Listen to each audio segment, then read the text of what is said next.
रानू चिड़िया वाला जंगल अब सूख चुका था। वहाँ से दाना मिलना भी मुश्किल हो गया था। कालू कौवा, गौरी कौवी और रानू चिड़िया फैसला करते हैं कि वो उस जंगल से परावास कर जाएंगे और कोई दूसरा सुरक्षित जंगल ढूंढेंगे। गौरी कौवी रानू चिड़िया के दरवाजे पर दस्तक देती है। रानू चिड़िया जल्दी करो, अगर ज्यादा देर की तो धूप भर जाएगी। बस गौरी, मैं अपना थोड़ा जरूरी सामान बांध लूं, फिर मैं आती हूँ। अच्छा, फिर बड़े बरगद के सूखे पेड़ के नीचे आ जाना। गौरी ऐसे कहकर वहाँ से चली जाती है। रानू चिड़िया अपना सामान बांधती है और बरगद के पेड़ की तरफ जाती है। अब हमें अपना सफर शुरू करना चाहिए, वरना रास्ते में ही अंधेरा हो जाएगा। फिर वो सब उड़ते हैं और उड़ते उड़ते अपने जंगल से बाहर निकल जाते हैं। कालू, गौरी और रानू चिड़िया अपना अपना घोंसला उठाए पहाड़ों वाले जंगल में पहुंच जाते हैं। वो जंगल रहने के काबिल था। वहाँ कुछ पेड़ हरे भरे थे। चिड़िया, कौवा और कौवी वहाँ रुकते हैं। उस जंगल में दो पेड़ आमने सामने थे। एक पेड़ की डाल पर कालू और गौरी अपना घोंसला रख लेते हैं और दूसरे पेड़ की डाल पर रानू चिड़िया अपना घोंसला रख लेती है। कालू भैया, चलें, हम दोनों कोई खाने की चीज ढूंढ लाते हैं। रानो, मैं तो थक गया हूँ, तुम आज हमारे लिए भी कुछ ले आओ। अच्छा ठीक है कालू भैया। रानू चिड़िया दाना ढूंढने जाती है। उसे एक पेड़ के पास कुछ मकई के दाने मिल जाते हैं। रानू चिड़िया उन मकई के दानों को उठा लाती है। रानू चिड़िया आधे दाने गौरी और कालू को देती है और आधे दाने अपने घोंसले में ले जाती है। कौवा और कौवी जिस पेड़ पर रहते थे, उस पेड़ के पास ही एक छोटा सा पौधा था जो हरा भरा था, और एक छोटा सा पौधा रानू चिड़िया के पेड़ के साथ भी था जो सूखा हुआ था। रानो, क्यों ना हम अपने अपने पेड़ों के साथ वाले छोटे पौधों को उगाएं, देखते हैं कि इनसे कौन सा फलों वाला पेड़ बाहर निकलेगा। हाँ गौरी बहन, मैं भी यही सोच रही हूँ, लेकिन मेरे पेड़ के साथ वाला पौधा तो सूखा हुआ है, लेकिन तुम देखना, जब मैं इसकी रक्षा करूँगी तो ये एक मीठे फल देने वाला पेड़ बन जाएगा। ठीक है, तुम अपने पौधे की रक्षा करो और हम अपने पौधे की करते हैं, और जो भी आखिर में फल देगा हम वो आधा आधा कर लेंगे। नहीं जी, जो तुम्हारे पेड़ पर लगेगा वो ही तुम्हारा होगा, और जो हमारे पेड़ पर लगेगा वो हमारा होगा। गौरी ऐसे कहकर अपने घोंसले में चली जाती है। कालू जी, हम दोनों इस पौधे की देखभाल करेंगे, देखना जब ये पौधा बड़ा होगा तो इस पर मीठे फल लगेंगे। और अगर ऐसा ना हुआ तो? काली जुबान तुम्हारी, मेरा दिल कह रहा है ये पौधा हमें फायदा देगा। बुरा तो इस रानू के साथ होगा जिसे लग रहा है वो सूखा हुआ पौधा उसे फल देगा। फल तो वही पौधा देता है जो पहले से हरा भरा हो। मैं तो उसे बता आई हूँ कि हम अपने पेड़ के फल किसी को भी नहीं देंगे। अगले दिन गौरी कौवी और रानू चिड़िया अपने अपने पौधों के लिए पानी लाती हैं। गौरी अपने पौधे को पानी देती है और रानू चिड़िया अपने पौधे को। गौरी अपने पौधे की देखभाल करती है, उसे बारिश, तेज हवा के कारण उखड़ने से बचाती है, और रानू चिड़िया अपने पौधे की हिफाजत करती है। वक्त गुजरता रहा और वो दोनों पौधे बड़े होते रहे। दोनों पौधे हरे भरे पेड़ बन जाते हैं, लेकिन रानू चिड़िया के पेड़ पर मीठे फल लगते हैं, जबकि कालू और गौरी का पेड़ नीम का पेड़ था और उस पर नीम के कड़वे फल लगते हैं। मेरा सुंदर पेड़, मुझे पता था कि तुम मुझे मीठे फल दोगे। मुझे पता था कि मेरा सूखा पौधा बड़ा होकर मुझे फायदा देगा। कालू जी, ये क्या हुआ? हमने तो सोचा था कि हमारा पौधा बड़ा होगा, मीठे फल देगा, लेकिन ये तो नीम का पेड़ बन गया है। ये तो एकदम बेकार पेड़ है, ये तो हमारे किसी काम का नहीं है। वो देखो, रानू चिड़िया के पेड़ पर कितने मीठे और रसीले फल लगे हुए हैं। जाओ, उसे जाकर 2-3 फल मांग लाओ। मैंने ही उसे कहा था कि जो तुम्हारे पेड़ पर लगेगा वो तुम्हारा होगा, और जो हमारे पेड़ पर लगेगा वो हमारा होगा। अब मैं किस मुंह से जाऊं? तुम जाओ रानू के पास, वो हमें मीठे फल खाने को जरूर देगी। गौरी कौवी रानू चिड़िया के घोंसले में जाती है। रानू, तुम्हारी किस्मत तो बहुत अच्छी है, सूखा सा पौधा मीठे फलों वाला पेड़ बन गया। अगर सूखे पौधे का भी अच्छे से ख्याल रखो तो वो फायदा जरूर देता है। रानू बहन, हमें भी कुछ फल खाने को दे दो, हमारा नीम का पेड़ तो बेकार है, उस पर तो नीम के कड़वे फल लगे हैं। गौरी बहन, मैंने तो पहले ही कहा था कि मिल बांट कर खाएंगे, तुमने ही मना कर दिया था। फिर भी ये लो, तुम ये फल ले जाओ खाने के लिए। गौरी खुश होकर वो फल ले जाती है। दोनों कौवे जी भरकर मीठे फल खाते हैं। रात को दोनों कौवे अपने घोंसले में रानू चिड़िया के फल वाले पेड़ को देख रहे थे। कालू जी, कितना अच्छा हो अगर चिड़िया का फल वाला पेड़ हमारे पास आ जाए। इस तरह हमें हर रोज उस छोटी चिड़िया से मीठे फल मांग कर नहीं खाने पड़ेंगे। गौरी, हम कल रानो चिड़िया को इस पेड़ से भगा देंगे। तुम कल रानो चिड़िया से कहना कि जिस पेड़ पर उसका घोंसला है वो मेरे दादाजी का पेड़ था, बाकी का काम मैं संभाल लूंगा। सुबह हो जाती है। गौरी कवि रानो चिड़िया के घोंसले में जाती है। चिड़िया चिड़िया, तुम्हें एक बात बताना तो हम भूल गए थे। कौन सी बात गौरी बहन? देखो, जिस पेड़ पर तुम्हारा घोंसला है वो पेड़ तो कालू के दादाजी का था। हमें तो रात को ये बात याद आई, हमने गलती से दूसरे पेड़ पर अपना घोंसला रख दिया। अब तुम दूसरे पेड़ पर चली जाओ और हमें इस पेड़ पर आने दो। मुझे पागल मत बनाओ। ये सब तुम इसलिए कह रही हो कि मेरे पेड़ से मीठे फल खा सको। मैं तो नहीं जाऊंगी। कालू कौवा रानो चिड़िया के पेड़ के नीचे छुप गया था। वो भारी आवाज में बोलता है, चिड़िया, अरे ओ कमजोर चिड़िया, इस पेड़ से निकल जाओ। ये पेड़ कालू के दादा का था, वो इसी पेड़ पर रहते थे। अब कालू के दादा के जाने के बाद इस पेड़ पर कालू का अधिकार है। अगर तुम इस पेड़ से ना गई तो मैं तुम्हें घोंसले समेत नीचे गिरा दूंगा। रानो चिड़िया डर जाती है। देख लिया, हमारी बात का तो तुम्हें विश्वास नहीं है। अब तो पेड़ ने भी खुद कह दिया है, अब जाओ यहाँ से। रानो चिड़िया डरती हुई अपना घोंसला उठाती है और दूसरे पेड़ पर जाकर रख देती है। गौरी अपना घोंसला उठाकर रानो चिड़िया के पेड़ पर रख देती है। दोनों दुष्ट कौवे रात को अपने घोंसले में बैठे खूब हंसते हैं। देखा गौरी, उस कमजोर चिड़िया को कैसे पागल बनाया। वाह कालू जी, क्या नाटक करते हो। मुझे भी यही लगा कि पेड़ बोल रहा है। अब सारे मीठे फल हमारे होंगे और वो कड़वा नीम का फल उस चिड़िया को मिलेगा। सारी मेहनत चिड़िया ने की और फल हम खाएंगे। दोनों कालू और गौरी मीठे फलों वाले पेड़ से फल तोड़ तोड़ कर हर समय खाते रहते हैं। रानो चिड़िया उनके पास फल लेने आती है। गौरी, कुछ फल मुझे भी दे दो। क्यों दें हम फल?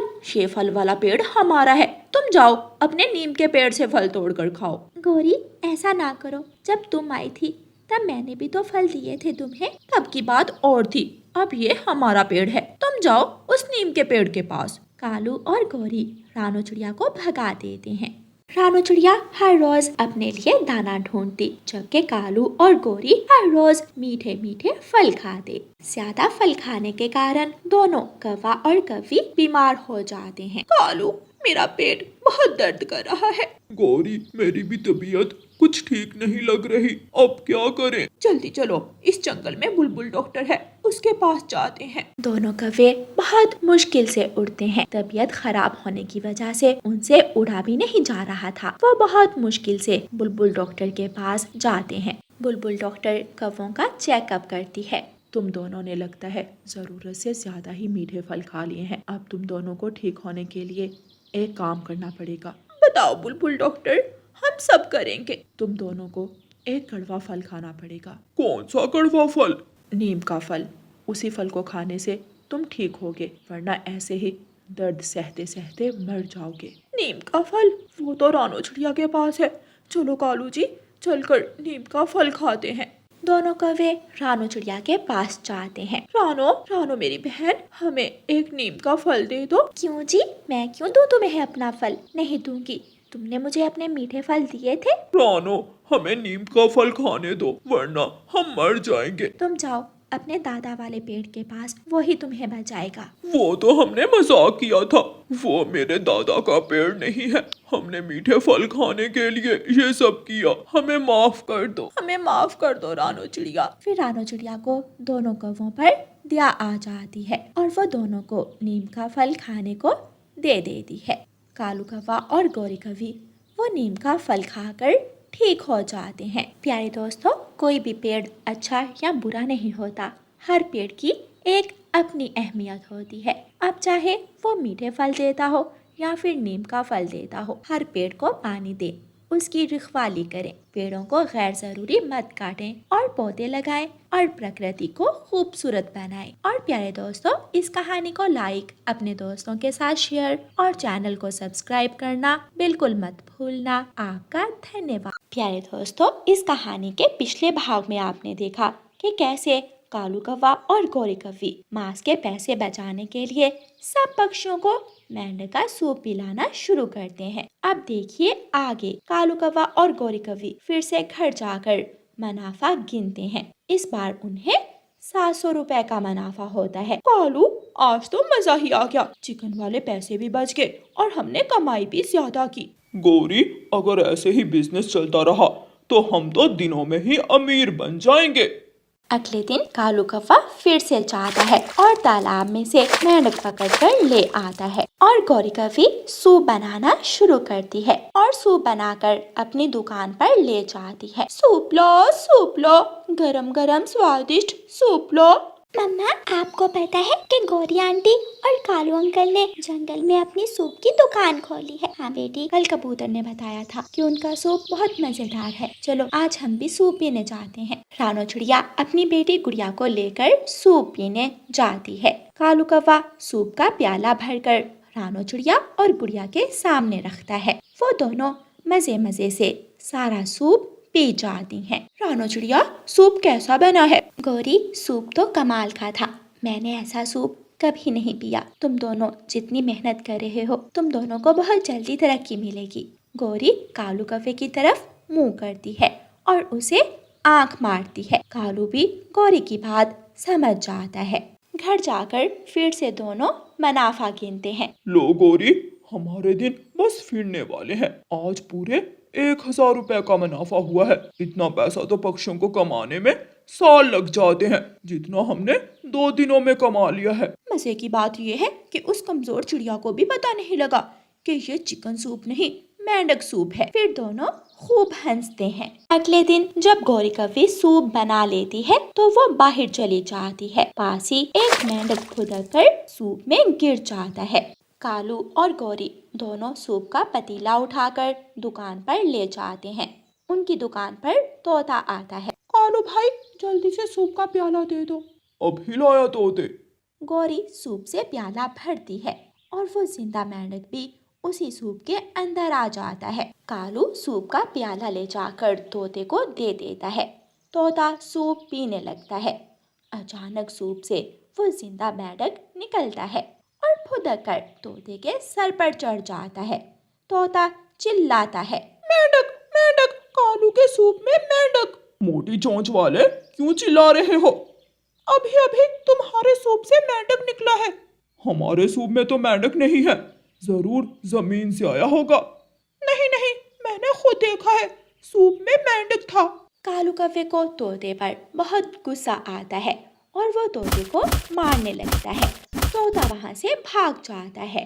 तोता भागा भागा कबूतर के पास जाता है। कबूतर, कबूतर, वो कालू और गौरी जो सूप बेचते हैं, मुझे लगता है वो उसमें मेंढक का मांस डालते हैं। उनके सूप में मेंढक था। तोते, तुम्हारा वहम होगा। हम भी कल सूप पी कर आए हैं। सूप तो बहुत मजे का था। फिर तोता रानो चिड़िया के पास जाता है। रानो बहन, मेरी बात का विश्वास करो, वो कौवे हमें मेंढक सूप पिला रहे हैं। तोते भैया, भला वो दोनों ऐसा क्यों करेंगे? आपका वहम होगा। कोई भी तोते की बात का विश्वास नहीं करता और तोता उदास होकर अपने घर चला जाता है। ऐसे ही 2-3 दिन गुजर जाते हैं। एक दिन रानो चिड़िया की लालटेन का तेल खत्म हो जाता है। वो गौरी कौवी के घर जाती है। गौरी अपनी दुकान पर थी। गौरी बहन, क्या आपके पास लालटेन में डालने के लिए तेल है? मेरी लालटेन का तेल खत्म हो गया है। तेल तो घर पर है, तुम घर जाकर कालू से ले लो। रानो चिड़िया उड़ती है और कौवों के घर जाती है। कालू कौवा घर नहीं था। कालू भाई तो घर नहीं है, मैं खुद ही रसोई में जाकर तेल ले लेती हूँ।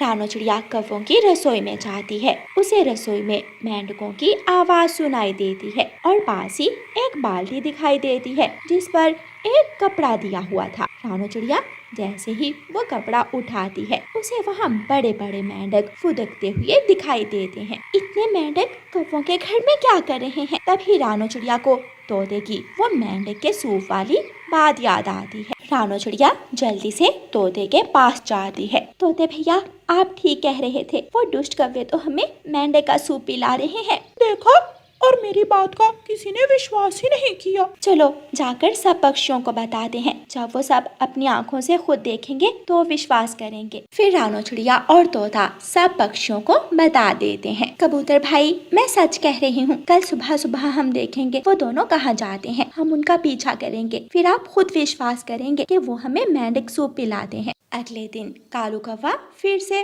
बड़ा सा जाल लेकर अपने घर से निकलता है। सब पक्षी कालू कौवे का पीछा करते हैं। कालू कौवा तालाब में मेंढक पकड़ने के लिए जाल बिछाता है। सारे पक्षी पेड़ों में छुपकर वो सब देख रहे थे। गोरी भी पीछे से आती है। कालू जी, आज एक बार ही ये सारे मेंढक पकड़ लो। अगर रोज रोज आए तो सबको हम पर शक भी हो सकता है। एक बार में ही मैं सब पकड़ लेता हूँ और फिर इनका सूप बनाकर हम खूब पैसे कमाएंगे। सब पक्षी पेड़ों से बाहर निकल आते हैं। दुष्ट कौवो, तुम्हें जरा शर्म नहीं आती हमें मेंढक का सूप पिलाते हुए। फिर सब पक्षी मिलकर कालू कौवे और गोरी कौवे को खूब मारते हैं। बुलबुल पुलिस को फोन करती है। पुलिस जल्दी से तालाब पर आए। कालू कौवा और गोरी कौवी हमें चिकन का नहीं बल्कि मेंढक का सूप पिलाते हैं। मतलब जो सूप मैं इतने मजे से चिकन का समझ कर पीता रहा वो मेंढक का था। उन कौवों को तो मैं छोड़ूंगा नहीं। पुलिस अपनी पुलिस वैन लेकर आ जाती है। वो कालू कौवे और गोरी कौवे को हथकड़ी लगाते हैं और पुलिस वैन में बिठाते हैं। पुलिस पुलिस हमें छोड़ दो, हम दोबारा ऐसा नहीं करेंगे। अब तो तुम दोनों जेल में ही रहोगे। तुम दोनों को शर्म नहीं आई हम सबको मेंढक खिलाते हुए? पुलिस दोनों कौवों को अपने साथ ले जाती है और उन्हें जेल में बंद करती है। वो दोनों वहाँ रोते रहते हैं। ऐसे कौवों को उनके किए की सजा मिलती है। प्यारे दोस्तों, इस कहानी को लाइक, अपने दोस्तों के साथ शेयर और चैनल को सब्सक्राइब करना बिल्कुल मत भूलना। आपका धन्यवाद। गोरी कौवी तोते के मीठे फलों वाले पेड़ के पास जाती है। तोते तोते, प्यारे तोते, मुझे इस पेड़ से एक मीठा फल तोड़ने दे दो। क्यों? ये मेरा पेड़ है, मैंने इतनी मेहनत से इसे बड़ा किया और फल तुम्हें दे दूं? मैं तो तुम्हारी पड़ोसन ही हूँ, एक दे दोगे तो क्या ही हो जाएगा। निकलो यहाँ से। खुद तुम दोनों पति पत्नी कोई काम करते नहीं हो और बस मुफ्त की रोटियां तोड़नी आती हैं। इसीलिए मैं तुझे गंदी चोंच वाला तोता कहती हूँ। तुझे तो जरा भी किसी पर दया नहीं आती। गोरी तोते को बातें सुनाकर वहाँ से चली जाती है। दूसरी तरफ कालू कौवा कबूतर के खेत में चाहता है। कबूतर कबूतर, मुझे इस खेत में से एक मकई का भुट्टा तोड़ने दे दो। मैं कल से बहुत भूखा हूँ। तुम्हें किसने कहा कि सारा दिन आवारा घूमो? तुम भी मेहनत करो, अपने खेत में फसल उगाओ। लेकिन तुम दोनों पति पत्नी ने तो कसम उठा रखी है काम ना करने की। बस बस, अगर दाना नहीं देना तो साफ साफ कहो। मेरी बेइज्जती करने की जरूरत नहीं है तुम्हें। हाँ, नहीं देना मैंने दाना। निकलो यहाँ से। मेरी पत्नी ठीक तुझे गंदी आंखों वाला कहती है। कालू भी कबूतर से लड़ झगड़ कर अपने घर वापस आ जाता है। कालू जी, आज मैं तोते से मीठा फल लेने गई तो उसने मुझे इतनी बातें सुनाई और फल भी नहीं लेने दिया। हाँ, मुझे भी आज कबूतर ने दाना देने से इनकार कर दिया। कितना मजा आ जाए अगर ये सारा जंगल खाली हो जाए, वो तोता और कबूतर यहाँ से चले जाएं और उनके पेड़ और खेत पर हमारा कब्जा हो जाए। हाँ, फिर हमें रोज रोज दाना लेने भी नहीं जाना पड़ेगा। लेकिन हम ऐसा करेंगे कैसे? तुम ऐसा करो, अपने मामा जी के पास जाओ। उनके पास तो इतने शैतानी ख्याल होते हैं, वो जरूर तुम्हें कोई विचार बताएंगे। फिर कालू कौवा अपने मामा जी के पास दूसरे जंगल जाता है और उन्हें सब बताता है। भांजे, अगर तुम जंगल को खाली करना चाहते हो तो उन्हें बताओ कि आज रात बहुत तेज तूफान आने वाला है, जिससे वहाँ के सारे घर टूट जाएंगे। देखना, फिर वो सब डर कर वहाँ से खुद ही चले जाएंगे। कालू कौवा घर आता है और सारी बात अपनी पत्नी गोरी कौवी को बताता है। कालू जी, हम ऐसा करते हैं कि पहले जाकर रानो चिड़िया को डराते हैं, फिर रानो चिड़िया बाकी पक्षियों को जाकर बता देगी। उसकी बात तो सब पक्षी मान जाएंगे। फिर कौवा और कौवी रानो चिड़िया के घर जाते हैं और दरवाजे पर दस्तक देते हैं। रानो चिड़िया बाहर आती है। क्या हुआ कालू और गोरी, मुझसे दाना लेने आए हो? अरे रानो बहन, तुम्हें नहीं पता कि रात को जंगल में क्या होगा? नहीं, क्या होने वाला है? रात को बहुत तेज तूफान आने वाला है। मैं और गोरी तो अपना अपना सामान पैक करके जाने लगे हैं यहाँ से। लेकिन आपको किसने बताया? हमें मौसम का संदेश देने वाला पक्षी बता कर गया है। तुम भी अपना सामान पैक कर लो। हाँ, और बाकी पक्षियों को भी बताओ, वो भी यहाँ से जल्दी निकल जाएं, वरना सब मारे जाएंगे।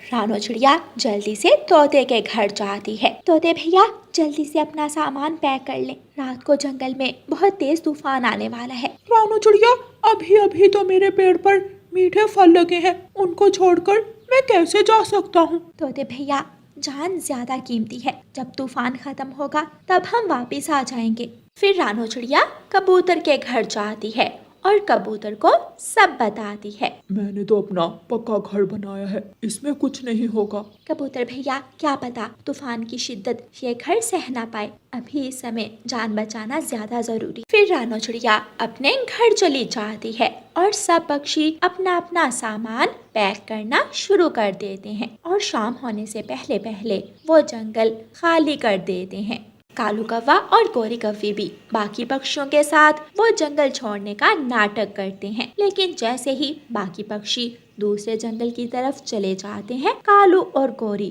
तुरंत अपना रास्ता बदलते हैं और जंगल वापस आ जाते हैं। वो अपना सामान घर में रखते हैं और खूब हंसते हैं। कालू, मुझे नहीं पता था कि इन पक्षियों को पागल बनाना इतना आसान होगा। आधा काम तो हमारा रानो चिड़िया ने ही कर दिया, सबको जंगल से निकाल कर। हाँ, अब तो सारा जंगल हमारा है। हम जहाँ चाहें वहाँ जा सकते हैं, जो फल खाना चाहें वो खा सकते हैं, कोई भी हमें नहीं रोकेगा। चलो अब तोते के मीठे फलों वाले पेड़ पर जाते हैं। वो दोनों पति पत्नी अपने घर से निकलते हैं और मिठू तोते के पेड़ पर जाते हैं और पेड़ से फल तोड़ तोड़ कर खाना शुरू करते हैं। इतना मीठा फल तो मैंने अपनी जिंदगी में कभी नहीं खाया। वो मोटी चोंच वाला ये सारे फल अकेले ही हड़प लेना चाहता था। कितना मजा आएगा जब वो जंगल वापस आएगा तो उसके पेड़ पर एक भी फल नहीं होगा। गोरी, उस कबूतर ने भी मेरी बहुत बेइज्जती की थी। चलो पहले उसके खेत से सारे मकई के भुट्टे तोड़ लेते हैं और फिर उसके खेत को पानी से भर देते हैं।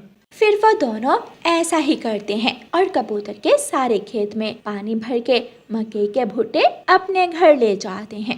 कालू, ये आइडिया हमारे दिमाग में पहले क्यों नहीं आया?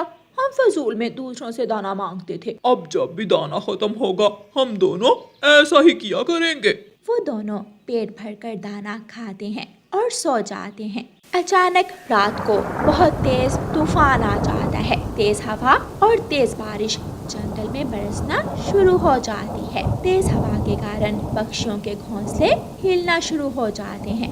दोनों कालू और गोरी की आंख खुल जाती है। गोरी, यहाँ तो सचमुच का तूफान आ गया।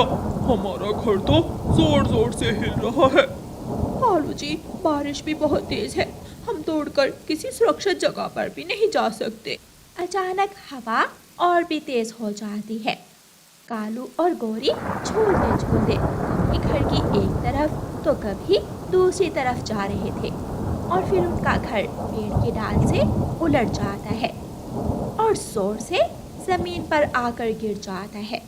कालू और गोरी भी घर के साथ नीचे जोर से गिरते हैं और वो दोनों बहुत बुरी तरह घायल हो जाते हैं। वो दोनों फूट फूट कर रो रहे थे। कालू, अगर कोई यहाँ होता तो हमारी मदद कर देता, लेकिन हमने तो सबको यहाँ से भगा दिया। गोरी, हमें हमारे झूठ की सजा मिली है। हमारे पंख टूट गए हैं, अब हम उड़ भी नहीं सकते। वो दोनों पति पत्नी अपने किए पर रो रहे थे और पछता रहे थे। प्यारे दोस्तों, इस कहानी को लाइक, अपने दोस्तों के साथ शेयर और चैनल को सब्सक्राइब करना बिल्कुल मत भूलना। आपका धन्यवाद।